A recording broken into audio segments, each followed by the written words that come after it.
Thank you. Stop.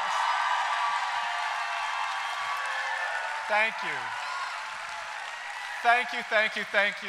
You are so kind. Thank you so much. I want to welcome you to Montgomery. I want to welcome you to the Justice Summit. We are so thrilled that you are here. We're so thrilled that we are going to have 2 days of amazing conversations from the most woke people in America. How about that? And I'm delighted to start this first session with 3 extraordinary people. He is the Lippman Professor of Journalism at Columbia University, an award-winning writer and journalist for The New Yorker and other publications. Our moderator for this morning, the extraordinary Jelani Cobb.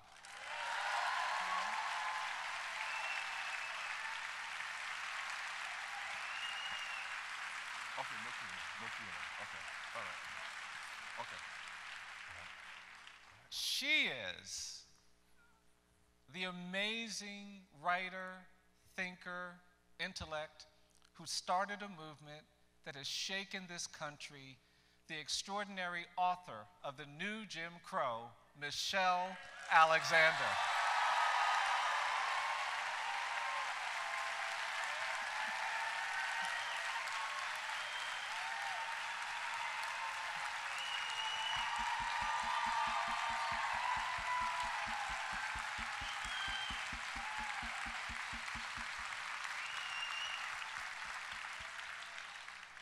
And my friend, my dear, dear friend, and the Director Counsel of the NAACP Legal Defense Fund, the author of the groundbreaking book, On the Courthouse Lawn, which was the genesis of so much of the work that we are doing on lynching, the extraordinary, brilliant Sherrilyn Ifill.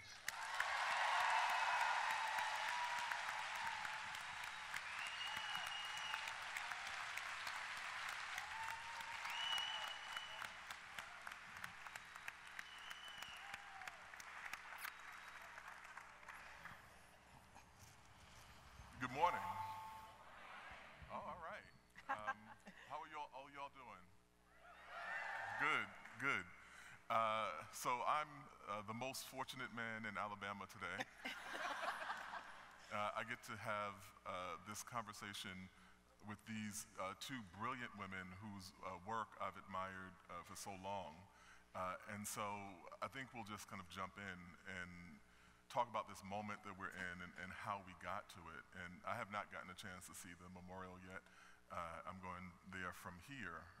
But just the work that Brian has done and that EJI has done in excavating this part of the past that the country has no interest in confronting unless they're pushed to do so.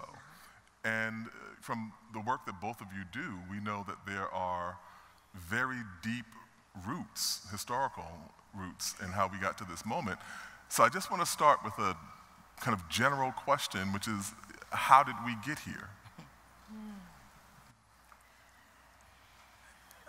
Well, I'll just start first by saying how thrilled I am to be here and what an extraordinary moment this is that we're in, gathered here to celebrate this extraordinary museum and all of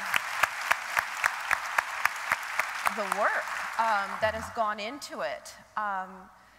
This work of remembrance, the insistence on the importance of memory, I think, is a critical part of birthing a new nation.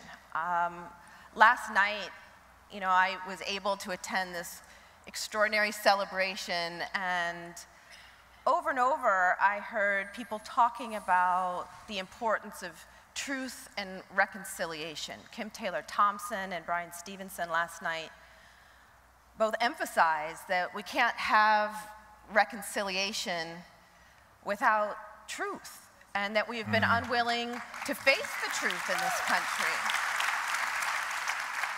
And there have been many activists and scholars, probably most notably Ta-Nehisi Coates, who has made the point that perhaps reconciliation isn't possible without reparation, without some attempt to repair the harm of the past.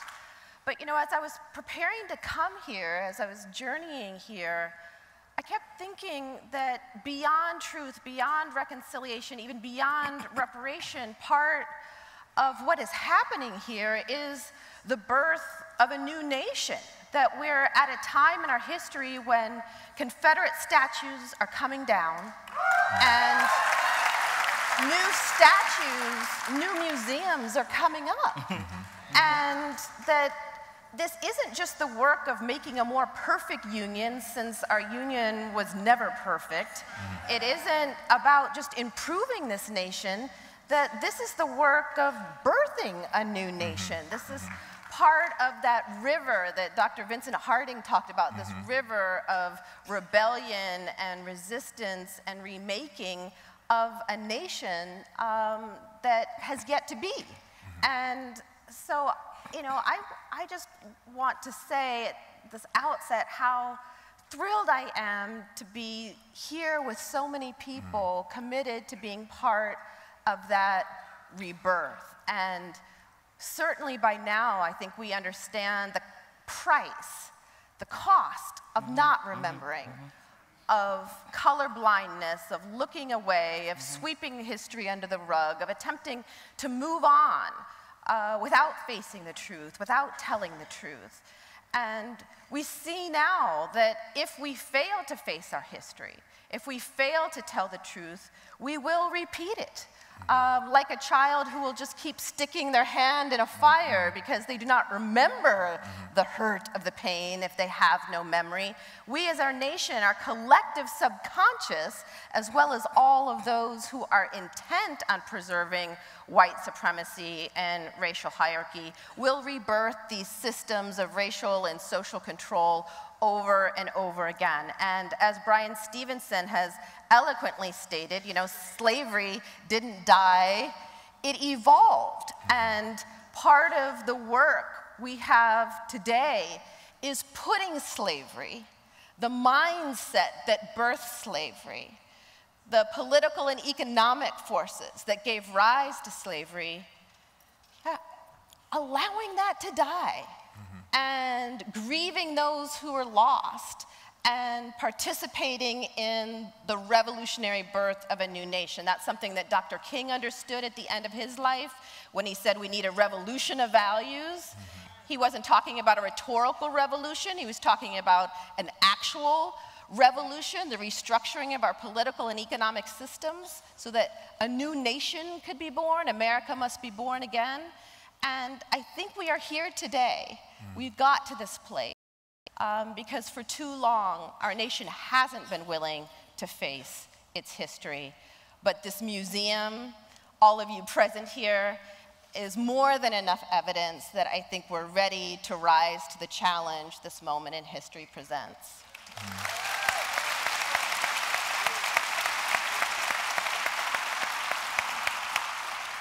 Sherrilyn? So first of all, this is so deeply moving, so extraordinary to be here, to see all of you, to really see what Brian and his team have created. I'm so proud of him, and feel that this is such an important moment, especially at this moment in this country, to be doing this project that Michelle is just talking about. This year is the 150th anniversary of the 14th Amendment to the Constitution. And we had a conference earlier this week in Philadelphia, and we had a whole panel on Reconstruction. And just talking about what happened in Reconstruction, what got papered over, what got turned, the compromises that were made, the stories that were created to explain what the Confederacy was, the kinds of lies that became part of the national story in that period, and how much we are still dealing with the consequence of the decisions that were made during that period. And my engagement with this issue of lynching really compelled me to think about this question of remembering, because I found that I was, in my work as a young civil rights lawyer at the Legal Defense Fund, constantly bumping into this history in communities where I was litigating cases. I'd be litigating a voting rights case, as I was in Oklahoma in 1991. And part of litigating these cases requires you to present evidence about the history of discrimination in that community. And that was when I first learned about the Tulsa race riots. It was these stories that African Americans would tell me about, some racial pogrom, some lynching, some act of violence that happened in the past that for them was a defining moment in the history of that community. And when I moved and started doing work in Maryland, and I started working on a case involving transportation access, I asked about the history of discrimination, and I learned from those conversations about 2 lynchings that happened in the 1930s in those communities. Couldn't find any evidence that they happened, but there were these very detailed stories about these events. And I started that project of trying to excavate that history. And in 2003, I wrote an article called "Creating a Truth and Reconciliation Commission for Lynching." I had been to South Africa. I had heard whatever were the flaws, the honesty of a conversation about race that I had never heard in this country. And I couldn't understand how to reconcile the silence that I found in the communities where I was working around these events that were so defining, and the very explicit conversation about the worst kinds of atrocities that occurred in South Africa. And I felt that this was missing, that we had papered over something that could not be papered over, and that in fact, the work I was doing in litigating cases in the contemporary moment had everything to do with those 2 men who were killed in 1931 and 1933 in those communities. And so I started writing about it, and it led to the book I wrote on the courthouse lawn, Confronting the Legacy of Lynching in the 21st Century. I was essentially saying, all these events that happened in the 20th century, what do they have to do with the 21st century? And what they had to do with it was that they lived on in these communities, you know? Archbishop Desmond Tutu said, "The past does not lay down quietly." It does not lay down quietly. It exists in the relationships that became frozen.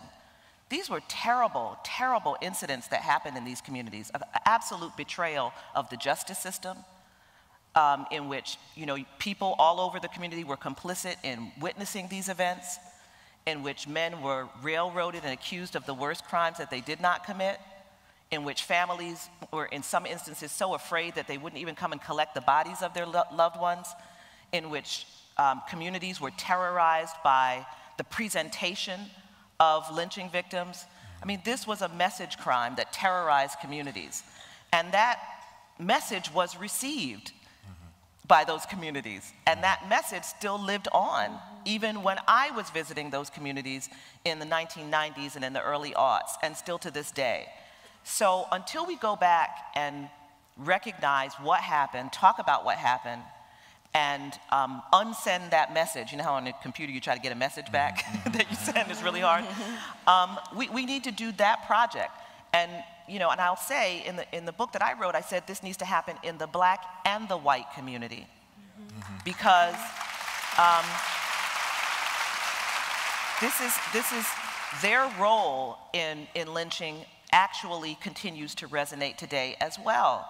And it resonates in what we see in the criminal justice system, and what we see in the kinds of ways in which stories are told about who perpetrators are and who victims are and who law enforcement is, and when you can question law enforcement and when you can't. We inherited that, and they inherited that. And so we need to go back and excavate that.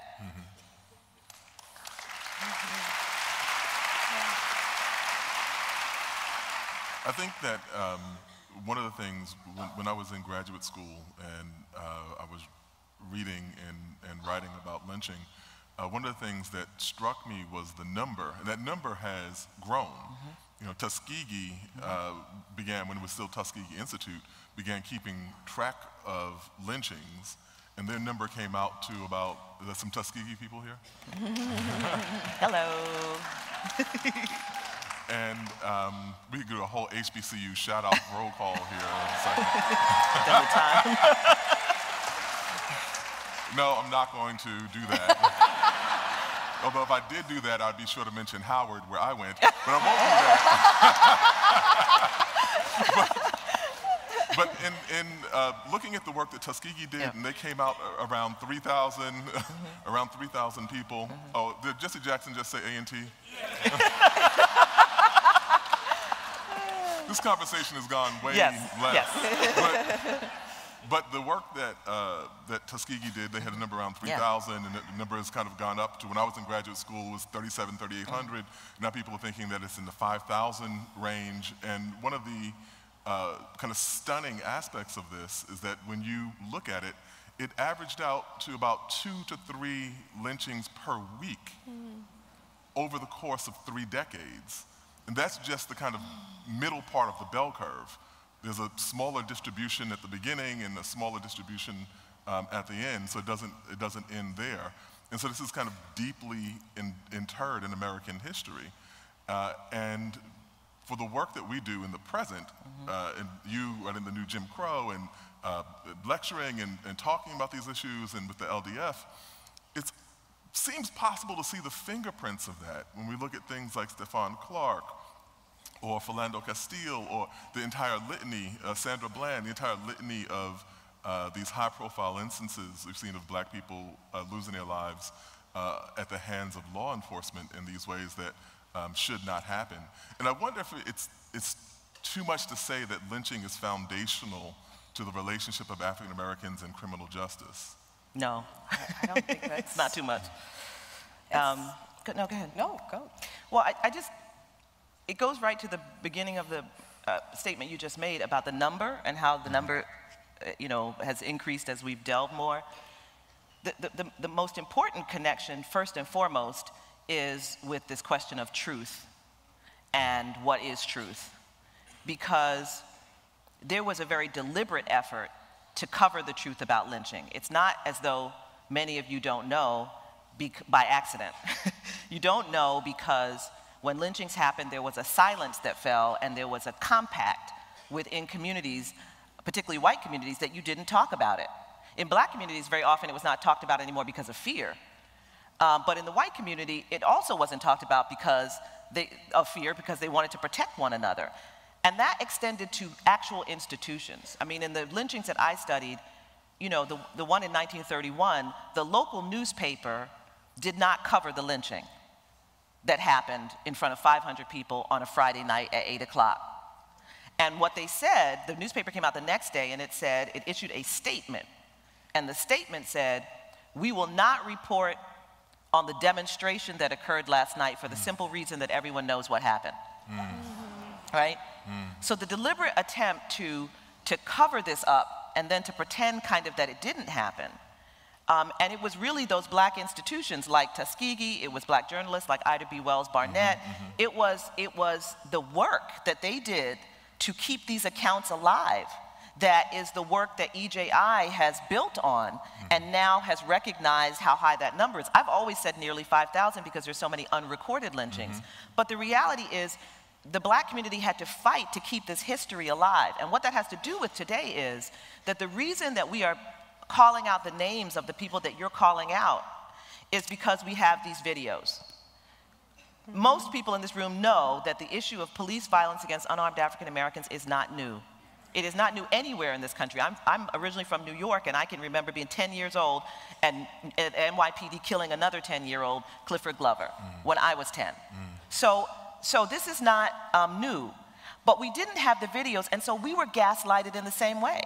Right? Did it happen? He reached for his band, he had a gun, he was a thief, all of the stories that used to cover all of this and that they still try to perpetrate. But now, you can't unsee Walter Scott running in that park and being shot in the back. You can't unsee Eric Garner being choked to death by the NYPD. And so that connection, first and foremost, there are many others, but that connection of just truth, of gaslighting the black community into believing that something that is part of their experience didn't happen is one of the first connections and one of the most powerful ones because it creates a sense of uncertainty within our own community, and then it also allowed white people to say it didn't happen that way and to own truth. And that is evident right now in the struggle over data.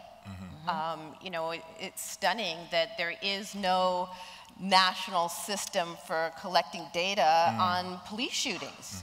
you know, you ask the Justice Department how many unarmed black men have been killed in a particular year, and they can't give you a clear answer. And many police departments around the country have not collected the kind of data that would allow people to, you know, even report accurate numbers. The Guardian, as well as other, you know, media outlets have undertaken efforts to collect that kind of data, but it's a reflection of whose lives matter, whose lives and deaths are worth counting and keeping track of. And years ago, police departments claimed that, you know, racial profiling was a figment of the collective imagination of black and brown people, and refused to collect data on the race and ethnicity of people who were stopped and searched. So when, you know, someone would say, you know, I was, you know, stopped for no reason other than my race, my car was pulled over, I was beat up, I was thrown to the pavement, and this is happening to me because I'm black. You know, the police department said, no, there's no such thing as racial profiling. All groups are treated equally, and there was no data, no way to prove it.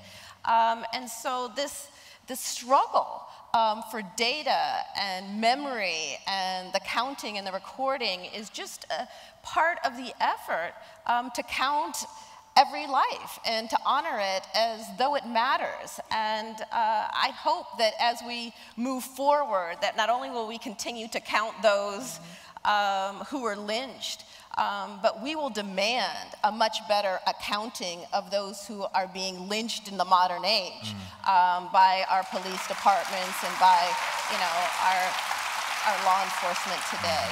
Jelani, can I just add? I just want to add something about the, you know, because you talked about the criminal justice system and the question of just the justice apparatus itself. Because if you think about the choreography of lynching, a black person is accused of doing something, and it wasn't always that black men were accused of raping white women. Even Ida B. Wells Barnett, in her accounting, recognized that that was not the principal reason that even people were accused of committing a crime. So you have that, they're accused of something. Then you have the actual killing, right? It's a mob, it's 2 or 3 people, or it's thousands. Sometimes the African-American person is dragged from jail. Sometimes they're taken from their home, whatever is the means, and they are killed. And that killing has some public dimension, which is kind of what makes it a lynching, right? You're not trying to hide it, it's a message crime. So you're hanging the body, you're burning the body, you're dragging the body through the streets, you're leaving the body on the black side of town. You want to send the message.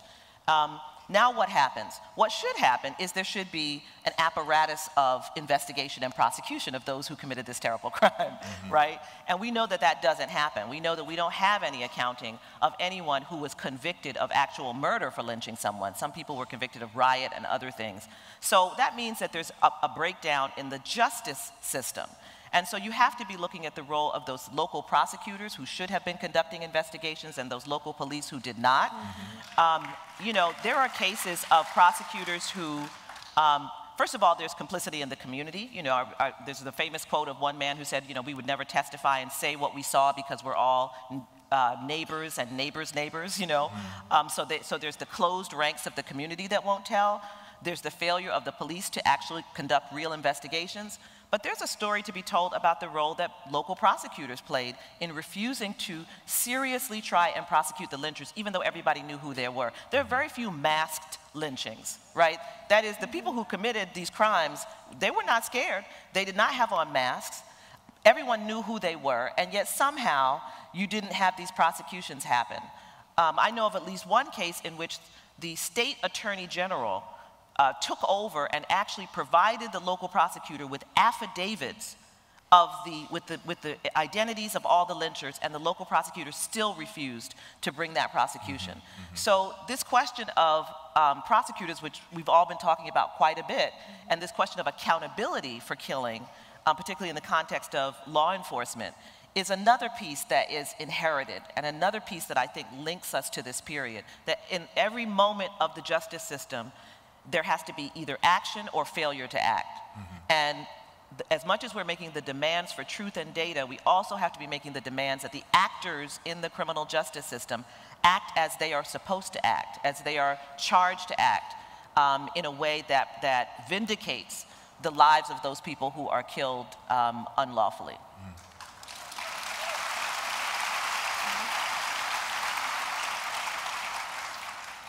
I'm glad you raised the issue of accountability because that's where I wanted to go next in terms of the present administration and the present DOJ and the present concerns around issues of criminal justice. The introductory statement of the Sessions DOJ was to get rid of the consent decrees that had been used to bring rogue police departments more closely into line with what the actual standards were supposed to be. And in some instances, police departments themselves wanted to have this oversight that would help them develop better practices or come closer to best practices. And the DOJ said that we're no longer interested. And I think even raised the question of whether there even is systemic wrongdoing in any police department in the United States. And so I wondered, from your perspectives, what does the current lay of the land in terms of criminal justice and efforts at criminal justice reform look like? What are some of the things that we should be concerned about that are happening under the Sessions DOJ? Well, be delicate. I'll keep this brief because I do not want to give him that much airtime today. Jeff Sessions came into this office, shockingly came into this office, son of Alabama, with a very clear idea about law enforcement and a very clear idea about what he wanted to accomplish. There is no fact about the reality of the criminal justice system that will change his mind, including about policing. I met with him only once, and in that meeting, I was really fighting for this whole consent decree process. We had a pending consent decree in Baltimore, there's one in Ferguson. We wanted this pattern and practice investigations to continue, and it was clear that he was not for it, even though the police chief of Baltimore was saying, we want this consent decree, even though law enforcement themselves was saying, this actually helps us, it gives us more resources and so forth. So he just was not going to have it. And if you'll notice, the conversation at the federal level about criminal justice reform has completely shifted with this new administration. In the prior administration, there actually was a bipartisan effort to pass a criminal justice reform bill. Both Republicans and Democrats were on board. In many ways, I didn't think that it went far enough, but it was an attempt to begin to do something around sentencing, and particularly black and brown people who were subjected to overly harsh sentences in drug cases in the federal system. And it was supposed to make some changes to that. The whole conversation about criminal justice reform has now been turned into a conversation about prison reform and about creating reentry programs. And while I believe strongly in the importance of reentry programs, it is the height of cynicism to be Jeff Sessions, who has removed all of the smart on crime efforts that Attorney General Holder first imposed so that you wouldn't overcharge defendants and so forth. And so he's shoveling people into the criminal justice system as fast as he can, and then we're supposed to be excited about a program, a reentry program on the way out. None of us would want that for our kids. None of us want a program on the way out after our kids have been in jail for 15 and 20 years. That's not the... So I would just say, just beware if you right now leave and you Google, you're going to see that there's a prison reform bill that they are talking about, and you'll also see that every civil rights organization opposes the bill. This is the cynically morphed thing that they created, so that there's no real federal criminal justice reform. But now there's just this prison reform. And of course, the federal system is just a fraction of the criminal justice system, which is really operated at the state level.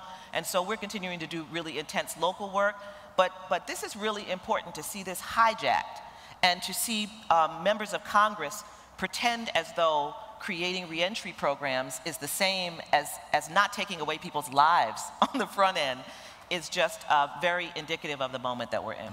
I agree 100% with that. I think the only thing I would add is kind of where you left off, which is that this system of mass incarceration is not primarily a system of federal incarceration. And I hope that we seize this moment as an opportunity to get very serious about building this movement state by state, county by county, city by city. That's it. And not expect it to be a problem that can be fixed at the top with reform trickling all the way down. And you know, I think back to the time when the civil rights movement, the black freedom struggle was building. And at that time, you had several membership-based grassroots organizations that were focused like a laser on ending Jim Crow segregation. You had the Congress on Racial Equality, which had 50-some chapters around the country. You had SNCC, you had the NAACP, you had the Southern Christian Leadership Conference. These were membership-based organizations that were perceived as radical organizations. These were not mainstream organizations that had a seat at the table and were regularly invited to the White House and expert briefings and conferences. These were considered fringe, radical organizations where you could risk your life even having your name on the membership roll, and yet you had thousands of people, members of these organizations, engaged in direct action, community organizing, movement building in most of the states in this country. And I think there's a temptation to want to believe that the crisis that we're facing today will require something less. That there are technocratic solutions, that if we get the right experts in the room, you know, we can tinker with this machine and get it right. But I firmly believe that just as ending lynching and ending the old Jim Crow required a radical grassroots movement that, you know, in which people across lines of race and ethnicity and class join together to shake the foundations of a system, that is the kind of movement and commitment and risk-taking and boldness and daring that is required of us now. And I think it's connected to this Trump moment. You know, I've said a number of times that, you know, I have some difficulty with us framing ourselves as being part of a resistance. Because as I see it, Trump and company are the resistance. There is a bold new America begging to be born, struggling to be born as part of that river of, you know, courageous activism from the days of abolition on down, of a new America struggling to be born. And it's beautiful to see it blooming in so many ways, with LGBTQ rights, with the Dreamers, with the movement for Black Lives, for Standing Rock and Occupy. You see this extraordinary energy in the United States struggling to birth this new America. And Trump is the resistance. They see this new America being born and they say, no, let's go back. Let's stop that energy.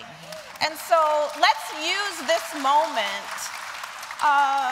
with Trump in office and with the federal government more or less on lockdown to focus our energies in our own communities, in our schools, our towns, our counties, our cities, our states, and build this movement from the ground up so that no matter who is in office, they will have no choice but to deal with the movement that has been born.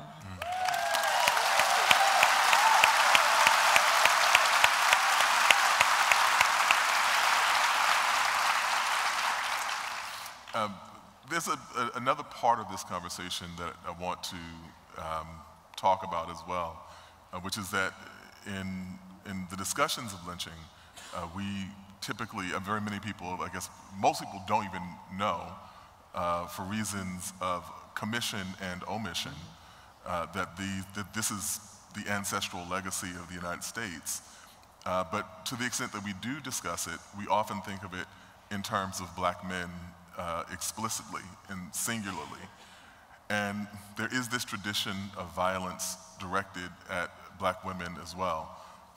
There's the well-known among people who discuss these things and research these things, the lynching of Mary Turner, you know, pregnant Black woman who's lynched in Georgia in a horrific way, and the whole litany of acts of violence that are visited upon Black women as well. And in the contemporary conversation around criminal justice reform, we have to kind of remind people to go back to that conversation as well. And so I wondered if we could talk just a little bit about the ways of that legacy of lynching and violence directed at women of color, specifically black women, and the connection of where women of color, particularly black women, are in the criminal justice system right now. Well, this week is an important moment to be talking about this. You know, I think many of us have seen the video of what happened to Ms. Clemens in the Waffle House and how she was treated by police officers. And I was telling my team that when I saw their indifference to her nakedness on the top, you know, her breasts being born, it reminded me of Fannie Lou Hamer and her account of being beaten and how she tried to keep her dress down. This assault on the dignity of black women should not be dismissed either. You know, when we talk about lynching, we're talking about people who were killed, but assault and assaults on dignity were a key part of the way black women were and are engaged around white supremacy. I do want to say a word about this in the connection with lynching, because, you know, there's Mary Turner, and there are others, very often women who were lynched in this historical kind of lynching period were the relatives of men who got into some altercation, and so the mother who tries to save her son or her husband or tries to spirit her relative out of town, the sister, is often, you know, the woman who is lynched alongside men in her family. But I just want to say that even if the person is not lynched, very often there was sexual assault against black women by lynchers that sometimes was the reason for the so-called dispute, right, with the black man and whoever. And those just go unrecorded. Those are not recorded, right? Even as we're doing the recordings of lynching, we're not recording those assaults and sexual assaults on black women. And so you should assume, you know, that for a large portion of those statistical lynchings that we look at, that there is a story about an assault on black women somewhere in there. I also want to make sure that I once again call the name of Ida B. Wells Barnett, who was a journalist. We talk about courage, the courage of this woman to do investigations of lynching. I mean, she would travel to the place and interview people and write about these lynchings and to keep a running list. She herself had to flee. She was born in Holly Springs, Mississippi, but then lived in Memphis. She had 3 very close friends who were grocers. They owned a grocery store. And the grocery store was too successful, and the local whites became jealous of them and lynched these 3 men who were her close friends. And she had to flee Memphis, which is how she left Memphis, Tennessee. That kind of terror that women live with, right, when their families were lynched. Many lynching accounts I've read of women who, and I think I referenced this earlier, were afraid to come and go and collect the body of their loved one who was lynched because of the threats that were coming to their family, trying desperately to find a way to get out of town, trying to find a way to protect their sons if the father was lynched, fearing that the lynchers would come for the son. The terrorism of this surrounded the family, and in particular, women had to confront that aftermath. Remember, when we're talking about terror, we're not just talking about the event. We're talking about the message sent by the event and who has to then live with that message and who lives in that fear. And this was often black women. And when we look at this issue today, when we look at what happened to Sandra Bland, when we look at that video that we saw in the Waffle House, I'll take this all the way back to Eleanor Bumpurs in New York, the grandmother who was killed. Yeah. It is part of a connected narrative about who black women are in our society, and about an attempt to assign a particular kind of story to black women. And those encounters, the reason that they are so deeply painful to watch is that there is an acting out of a historic narrative about who black women are and how white supremacy must dominate black women, must dominate their voices, must dominate their bodies, must dominate their freedom, must suggest that they do not carry within them the kind of compassion and love and tenderness that has been the narrative associated with white women. I mean, it is all being acted out in these moments. And if we're not careful, if we don't say her name, if we don't talk about this issue, we're part of that as well. And we can be complicit in carrying forward that story as though the struggle of black women does not rise to the level of the struggle of black men. And as though black women, even when we get into the, black women are so tough, we tell all these wonderful stories about ourselves, which are true, doesn't change the tenderness, doesn't change the vulnerability, doesn't change the ways in which we are victims also. And so we have to be willing to give up a little bit of the fierceness, trope to acknowledge that we are whole people. And it comes with all of those pieces. And the story of white supremacy has assigned a particular narrative to black women that it is our job to interrupt and upend in this rebirth that you're talking about. We have the ability to do that, and we should do that. Yes. Yes. The story that Brian told last night, and I'm forgetting her name, the woman who was 109 years old on stage last night, who had to flee white racial terrorism over and over again, fleeing one town after another.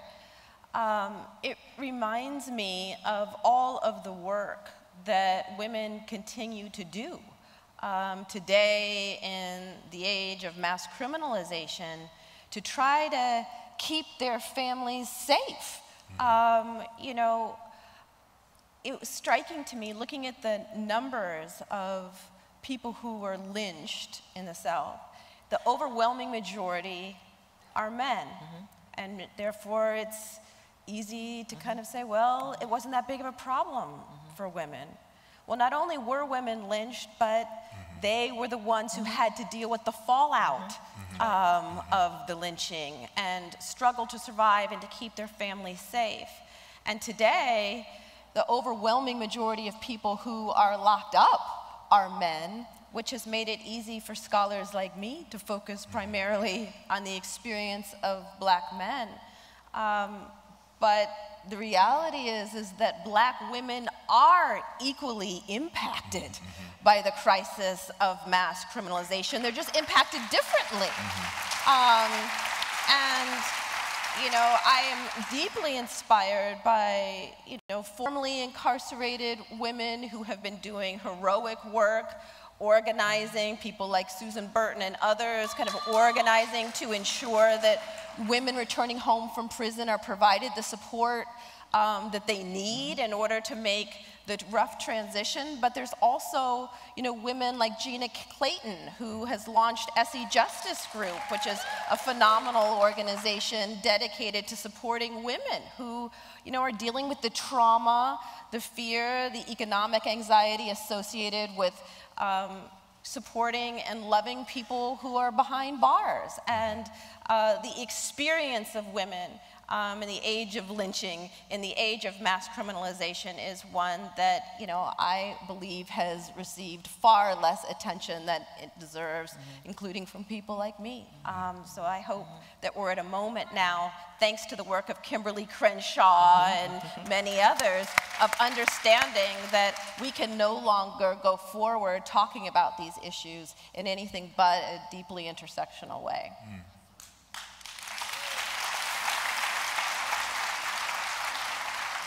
We're just about at the end of our time, but I think y'all get William Barber next. Y'all cannot possibly be upset. I think it's safe to say that there were never any individuals lynched, that there were individuals killed, but there were always entire communities that were the victims of the lynching. And our understanding of the ripple effects of those actions that come all the way down to the present is integral to our understanding of the problems we have right now and where we go from here. Lynching and mob violence in this country, the roots of it go deeper than the country's roots itself. It goes back prior to 1776, prior to the revolts against the British Crown. And the organized regime of rape and violence that was slavery gave itself over to it outsourced that violence to community members in order to reinforce the subordination of black people. In that year where Tuskegee notes, I think it's 1882, where they say the first year that the number of black people lynched outnumber the number of white people, and then it proceeds to skyrocket from there. And the implications of that steady drip of terrorism over those decades. And the historian Rayford Logan referred to this as those years as the nadir, the lowest point that came after slavery. There's lynching, there's the institutionalization of segregation, there's the creation of the sharecropping system. There are all these mechanisms, the revocation of the right to vote, the mechanisms that were intended to produce a new form of slavery in place of the one that had been defeated in the Civil War. And I've always had a question about that, idea of referring to it as the nadir, because when I look at those years, I think of them as the Ida B. Well years. I think of them as the years in which the NAACP and the National Urban League were established. I think about those as the years in which W.E.B. Du Bois did some of his most important work. I think of those as the years where the black fraternities and sororities came into existence with their social justice mission to uplift black communities. And I think that that is why it's important to understand EJI in the context of that. That is in the midst of our worst times and our biggest challenges, that our greatest champions and our greatest heroes have done their most important work. And so, thank you. Yeah. Thank you. Thank you. Thank you.